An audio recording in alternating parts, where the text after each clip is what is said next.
Hey everybody, today I'm out here with the 2020 Nissan Rogue. This video is going to be a little bit shorter than normal and we're really going to be going out of order. There are a few reasons for that. The big reason is that the Rogue is going to be completely redesigned, we suspect, for the 2021 model year. So this has just about a calendar year of sales left in it. And the next reason is that we have done a number of videos on the Rogue again. Now, why am I doing yet another video on the 2020 Rogue? Well, it's really because I've received so many emails and questions about the Rogue versus the RAV4 versus the CR-V. Should folks really be looking at this particular Nissan still? I do think that the Rogue still deserves a place on your shopping list if you're looking for a compact two-row crossover in America, but it is not the right choice for everybody out there. So let's dive into that right away. The biggest reasons you might want to take a look at the Rogue over some of the competition is the overall size. The Rogue is on the long end of the compact crossover segment. That's because the Rogue was originally designed to accommodate a very small third row in the back. Now, rather unfortunately, Nissan has deleted that third row back there. So if you want a crossover in this category with a third row, you're going to be taking a look at the Volkswagen Tiguan and, of course, the Dodge Journey. Those are the only two options left. But because the Rogue was designed to accommodate a third row, this ends up being a little bit larger on the inside than something like a RAV4 especially. We have a very large cargo area in the back, and the distance between the dashboard and this cargo hatch right back here is among the longest in this segment, significantly longer than something like a Mazda CX-5. So if you plan on putting a lot of folks on the inside, a lot of cargo in the back, or longer items in your compact crossover, that's one of the reasons you might want to get the Rogue. Obviously, value and pricing is another huge sell for this. Here at Alex and Autos, when we're talking about pricing, we're usually talking about MSRP. That's the standard way that most reviewers out there compare cars like this because it's the most fair. We don't know exactly what dealer deals are going to be, especially with brand new models like the RAV4 when it came out back last year. Now, at this moment, however, I can safely say that the Rogue is going to be less expensive on the dealer lot than the Toyota RAV4, and that's one of the big reasons that the Rogue is such a great value, and again, one of the big reasons you might want to look at this. Depending on the trim level and the options that you're looking at and exactly what you're comparing this to, this could be significantly less expensive than the mainline competition, mainly the RAV4, the CR-V. Going just by the MSRP, a base Nissan Rogue appears to be only about $500 less expensive than a base model Toyota RAV4, but that doesn't tell the entire picture. If you take a look at what folks are actually paying around the country, the Nissan Rogue is generally speaking about $3,800 to $4,000 less expensive than a comparably equipped Toyota RAV4. So value is definitely a very strong factor for choosing the Rogue over some of the competition. Now, does that mean that the Rogue is better than the competitors? No, I wouldn't say that. There are definitely some very strong reasons to buy the CR-V, the RAV4, the CX-5, pretty much every other entry in this particular segment, but the big selling point for the Rogue is going to be overall value. I also think it's relatively good looking. This is not quite as attractive in my mind as the Mazda CX-5, but I do think that the front end is certainly less controversial than some of the other crossovers out there. Now, one of the ways that Nissan gets to their low pricing in the Rogue is that we don't have the same kind of standard feature content that we find in some of the competition. Up front, for instance, we have LED headlamps in this model, and I really love these LED headlamps. These are some of the best ones I've ever seen in a compact mainstream crossover, but these are only available in the very top-end trim. If you choose the base model of the Rogue, then we get halogen headlamps, and we do find LED headlamps standard in a number of the key competitors, like the Toyota RAV4. Another thing to keep in mind is that Nissan goes about their active safety packaging a little bit differently than some of the other car companies. So whereas the Toyota RAV4 comes standard with things like radar adaptive cruise control, this model, it's an option. You do get some standard active safety features, but you don't get the same suite of standard active safety features that we find in the RAV4. But again, remember, this is going to be less expensive. And even by the time you've added those active safety features to the Rogue, it's still going to be a little bit less than the Toyota. Like many direct competitors, the Rogue is available in America with only one engine under the hood for 2020. It's a 2.5-liter four-cylinder naturally aspirated engine that produces 170 horsepower. There's only one transmission offered. It's a continuously variable automatic transmission that gets you 27 miles per gallon if you choose the all-wheel drive model, 29 miles per gallon if you choose the front-wheel drive model. A lot of folks out there dislike CVTs, I'm told. However, keep in mind that this Rogue is not the only option in this segment with a continuously variable transmission. The Honda CR-V, for instance, uses a CVT that operates very similarly to this one, although I do prefer the feel of the Honda CVT to the one that we find under this hood. Overall fuel economy is relatively relatively high in the Rogue, but they have killed off the hybrid model that was available in previous years. The main reason for that was that the Rogue hybrid did not get the same lofty fuel economy numbers that we see in the RAV4 hybrid and the upcoming CR-V hybrid, so Nissan said that it didn't really sell well. Fuel economy numbers weren't competitive, so they decided to kill that particular model off. And now we must talk about the controversial CVT under this hood. I get a lot of emails about this, a lot of folks asking, how is it going to hold up over time? How reliable really is the Nissan Rogue? Well, if we take a look at some of the reliability metrics out there from JD Power, Consumer Reports, etc., yes, the Nissan Rogue's transmission is likely going to be less reliable than something like the 8-speed automatic that we find in the Toyota RAV4.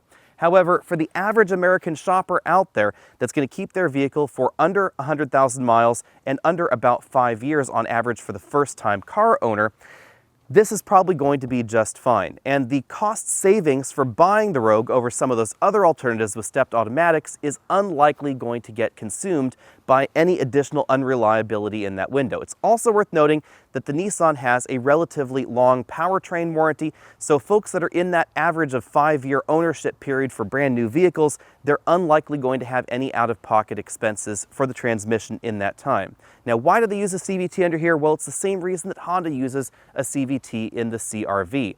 It's all about fuel economy and improving overall performance. We have just 170 horsepower under this hood, but overall acceleration times are really quite similar to the RAV4, which has just over 200. Cost of operations isn't just about maintenance and repairs, of course, it's also about fuel economy, and that's an area where the Rogue does fairly well when compared against most of the base engines in the competition. But there's one big thing to remember: there are a number of 40-mile-per-gallon hybrids out there. The Ford, the Honda, and Toyota hybrids all get right around 40 miles per gallon. We don't have all the exact numbers for the plug-in hybrid options just yet, but you should expect them to be right in the same neighborhood. If you want something perhaps a little bit bigger and you're willing to wait to the end of 2020, we should be getting a new hybrid and plug-in hybrid Kia Sorento right around that time. The Sorento is not exactly a direct competitor in this segment. It's an attempt to compete with something like a Toyota Highlander or a Honda Pilot, but be a little bit less expensive and perhaps a little bit smaller on the outside than some of those other options. It's really more of a tweener. It's not quite a compact, but it's not quite a mid-size either, but it will be available as a hybrid. Wrapping up the value proposition, clearly 40 miles per gallon is going to save you a lot of money every year. We're talking $500 to about $850 in fuel savings every year versus something like this Nissan Rogue, depending on how many miles you drive and, of course, the price of gasoline in your local area. But again, when we're talking about value, it's important to remember acquisition costs, and this is significantly less expensive. So the payback window could be 10 plus years, this versus a base model hybrid from some of the competition. This versus the Toyota RAV4 hybrid, this is going to be about $6,000 less expensive or so, because the RAV4 hybrid is going to be selling right at or slightly above MSRP pretty much everywhere across the country right now.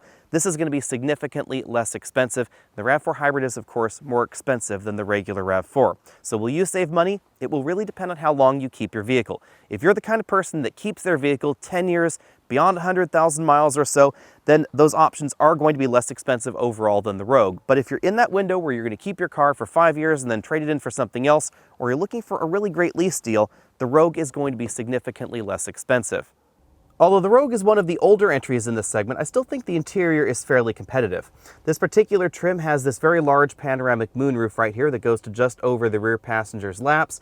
Panoramic moonroofs are not available in every one of the direct competition at the moment. We have height adjustable shoulder belts for the driver and the front passenger, and fairly comfortable seats overall.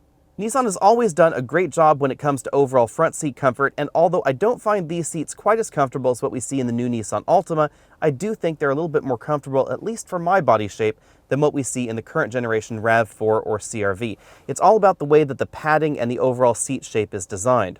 It's also worth noting that Nissan loves giving us really thickly padded door armrests. Going in for a closer look, you can really see how thickly padded these armrests are. Your elbow can really sink in probably about 1/2 inch to 3/4 of an inch right there in the door. So if you're the kind of person that loves to rest your elbow on the door and you don't like hard armrests, that's one of the reasons that you might want to get this interior. Moving over to the dashboard, we find a combination of hard and soft plastics, just as you'd expect in this segment. We have a soft touch upper section, soft touch center section there, and then harder plastics down lower. It's worth noting that some taller drivers may end up hitting their knees right here on these harder sections, but for the average sized folks out there, their knees will be resting on these softer touch panels on each side. We do have a fairly large glove compartment here that's long been a Nissan hallmark. I had no problem fitting some of the larger tablet computers inside. Moving over to the center of the dashboard, the overall style is not quite as modern as what we see in the new Nissan Altima, but it's still relatively attractive. The one downside is this infotainment and navigation system. It definitely feels old school compared to the newer entries in this segment. The screen is a little bit smaller, it's not quite as bright or quite as sharp, but it does give us smartphone integration, and we also have a factory mapping interface. Another nice touch is we have the available 360-degree camera system, a feature that I really love and is for some reason not available in all of the competition. Moving down from there, we have dual-zone automatic climate control. You'll find the single USB input for that infotainment system. There isn't really a good place to stick your smartphone. That little cubby just isn't quite large enough. The electric parking brake and auto brake hold buttons are right over there. And then we have a pretty standard console shifter there. Drive is all the way back, and then there's a manual mode over to the left. This will imitate a stepped automatic transmission. As you'd expect for a crossover in North America, we have two large cup holders here, easily able to accommodate large takeout drinks. The switches for the heated seats are right here. There's a storage cubby there. We have a softly padded center armrest. Again, a lot of padding going on right there. And then on the inside, we find a decently sized storage cubby, an additional USB port, but that's charge only. It will not interface with the infotainment system. The instrument cluster is very similar to other Nissans in America. We have a color multifunction display right there in the middle. And if we zoom out from there, we find one of Nissan's flat bottom 3-spoke steering wheels. I really like this design overall. It's an attractive steering wheel. It has nice sport grips up top, and the controls are very easy to use and easy to understand on the steering wheel itself. We have volume up, down, track forward, backward. This button module controls that multifunction LCD right there, and then we get the controls for the radar adaptive cruise control over here, dedicated phone button, and then a voice command button as well. This button engages and disengages the Nissan Safety Shield 360 system that has the steering assistant and the radar adaptive cruise control. Something that a lot of folks on Facebook.com/AlexandAutos were asking is, how does the fit and finish compare with some of the more recent entries in this segment? Well, to be perfectly honest, the fit and finish in here is basically the same as the Toyota RAV4 Hybrid that we recently bought. There really isn't much difference in terms of overall panel gaps, overall panel alignment, fit and finish, etc., as well as materials quality. I think this is definitely very comparable to the RAV4. Although I do think that in upper end trims, the Mazda CX-5 is a little bit more attractive, a little bit more user-friendly, and I also really like the interior design of the Honda CR-V. Hopping into the back seat, a major advantage for the Rogue is the amount of room we have back here. With the front seat adjusted for me at 6 feet tall, you can see I still have several inches of legroom left. This definitely is more accommodating than the Toyota RAV4's back seat, and that will really be obvious if you plan on putting rear-facing child seats in your compact crossover.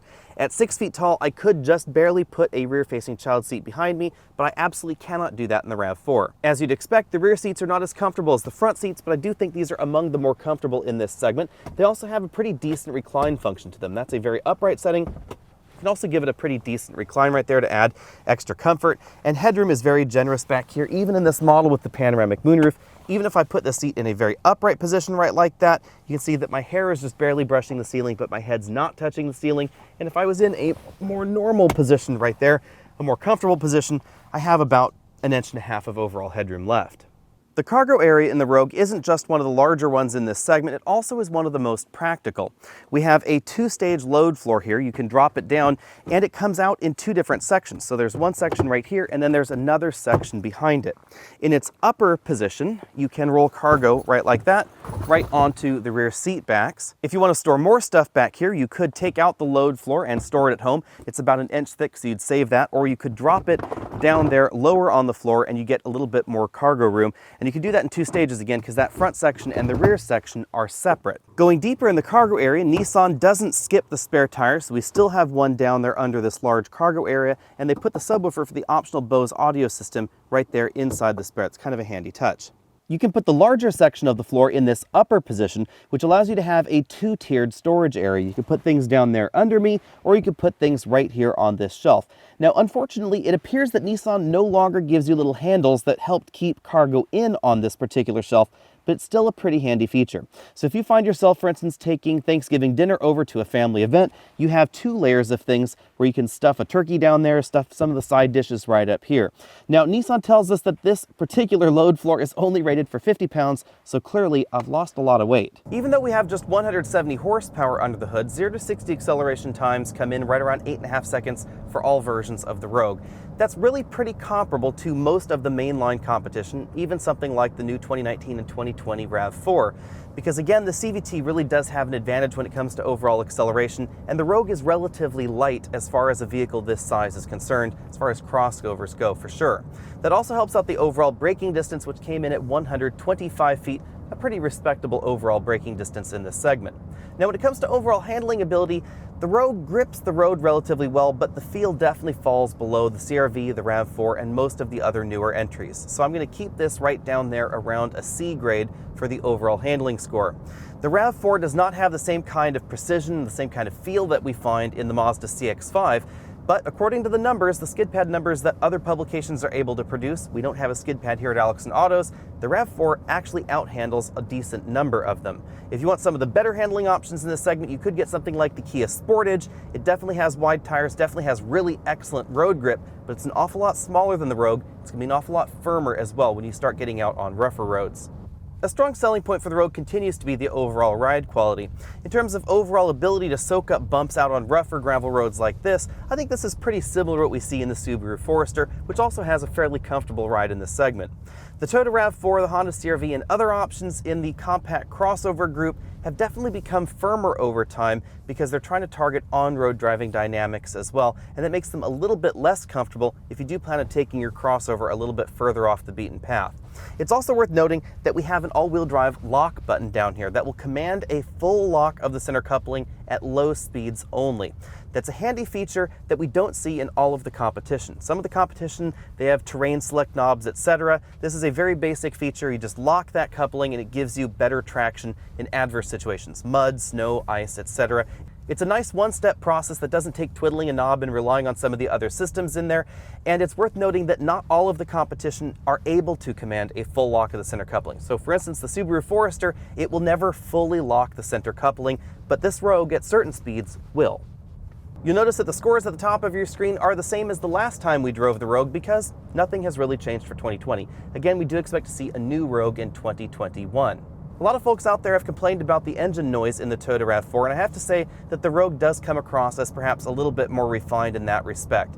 The big difference out on the road between this and the RAV4, the Escape, the Equinox, the Terrain, etc., is going to be that this does have the CVT, not a traditional stepped automatic transmission. And that is going to make some of those alternatives a little bit more engaging, especially the options with available paddle shifters or just a better manual shift technology for their transmission. Now, this does imitate shifts, but you can see they kind of come across as a little bit odd. Instead of just snapping to that RPM, there's kind of a gradual move as it goes across and finds that RPM. And sometimes the transmission can get a little bit confused. If you've commanded a manual transmission shift, it will rev way up and then settle down at some different RPM. And we don't see that in the competition with traditional automatic transmissions, but we do see that in pretty much every other CVT out there. Now, when it comes to overall CVT feel, I do have to admit that the Honda CR-V with its CVT has a more positive feel than this one. It's mainly because the Honda transmission takes less time to shift from one ratio to the other.